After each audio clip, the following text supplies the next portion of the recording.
Remember a couple of years ago when everyone was talking about an impending market crash? It felt like it was just around the corner. People were saying, "Oh my God, what if it happens? What if it doesn't?" Fast forward to now, and you'll notice a complete shift in the narrative. Suddenly, people are optimistic, talking about a soft landing. They're saying there won't be a recession after all. It's as if the looming threat has dissipated. But there's a phrase that people have forgotten, one that rings true in both business and life. Only the paranoid survive. That mindset, born out of caution and preparedness, is what keeps individuals and organizations ahead of the curve. And right now, that phrase feels more relevant than ever. Let's break it down. The talk of a recession hasn't gone away. It's just been buried under a pile of temporary data that looks rosier than it really is.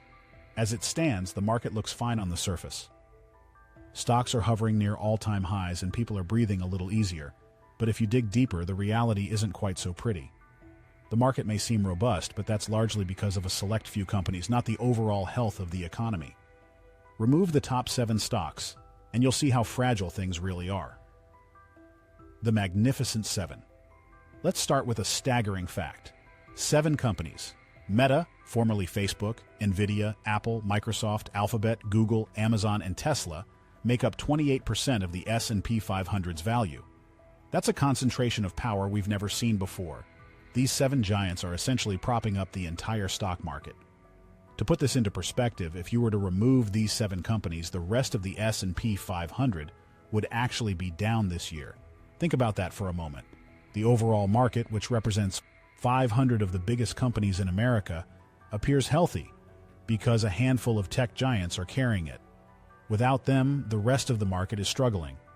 This creates a false sense of security, making it seem like everything's okay when, in reality, most companies are not doing well. Now, what about the small and mid-sized companies? When we look at the Russell 2000, which tracks smaller businesses with market caps between $300 million and $2 billion, it's clear that these companies aren't faring as well as the big players. The index is only up about 7%. And if we look even smaller, to micro-cap companies, valued between $50 million and $300 million, they're actually down nearly 2%. The bigger they are, the harder they fall. The resilience of these large companies can be misleading. Yes, they have the resources to weather the storm, but what about everyone else? The Magnificent Seven are holding up the market, but smaller businesses are struggling. It's a classic case of the rich getting richer while the smaller guys fall behind, and history has shown that this kind of imbalance can't last forever. So, what's keeping the market from crashing? 3 main things: the strength of those top companies, low unemployment, and consumer spending. People are still working, they're still paying their bills, and they're still spending money, so it feels like everything's okay. But here's where things start to unravel. Consumer debt and rising interest rates. Americans' credit card debt recently surpassed $1 trillion, a record high. And while people have always used credit cards, what makes this concerning is how fast interest rates have risen.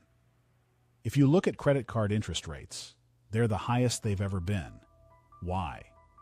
Because as the Federal Reserve raises rates, everything from mortgages to credit cards becomes more expensive. Let me break it down. If you owe $33,000 in credit card debt and interest rates keep climbing, your monthly payments will balloon. You might have been able to afford $300 a month, but now that's jumped to $420 or more. It doesn't take long before people start falling behind. And this is just one part of the puzzle. On top of credit card debt, we've got another major issue that's about to hit consumers hard: student loans. During COVID, the government paused loan payments, giving millions of Americans temporary relief. But starting this month, those payments are coming back. We're talking about 30 to 40 million people who will suddenly have to start paying an extra $300 per month. That's going to tighten household budgets even further. Mortgage rates and the housing market. Another area of concern is the housing market. Mortgage rates have shot up to 7 to 8%. Compared to the historically low 3% we saw just a couple of years ago. The good news, if you can call it that, is that most people who already have a mortgage locked in those lower rates. So while new home buyers are struggling with high interest rates, existing homeowners aren't feeling the squeeze yet. This creates a stalemate in the housing market. People don't want to sell their homes because they don't want to give up their low mortgage rates. And since fewer homes are being bought and sold, the housing market is in a sort of limbo. But this situation can't last forever.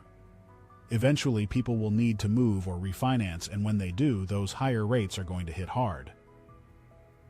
The lag effect. Why the worst might still be ahead. Now, here's the part that should make us all sit up and pay attention. There's a lag effect when it comes to interest rate hikes. Historically, it takes about 11 months from the time the Federal Reserve stops raising rates for a recession to hit. And if that pattern holds, we're in for a rough ride about a year from now. Think about it. The Federal Reserve has been aggressively raising rates faster than at any other time in recent history. And while we might not feel the full effects yet, they're coming. Corporations are going to have to start paying higher interest on the massive loans they've taken out over the past few years. Many companies took advantage of the cheap money era, borrowing millions or even billions of dollars at low rates. But as those loans come due, they'll be forced to refinance at today's higher rates. Corporate debt crisis. Corporate debt is another ticking time bomb. By 2025, $1.1 trillion in corporate debt will mature, and by 2026, that number will grow to $1.2 trillion. Companies that borrowed at low rates are going to be faced with the prospect of refinancing at much higher rates, which could cripple their ability to pay back loans. This is the kind of pressure that can lead to bankruptcies and layoffs. In fact, we're already seeing cracks in the system. Take WeWork, for example. In 2017, this company was valued at $47 billion, and SoftBank invested $18.9 billion into it. Now, it's defaulting on its payments. This is just the beginning. As more and more companies face the reality of higher interest rates, we're likely to see more defaults and more financial strain. The bigger picture. National debt.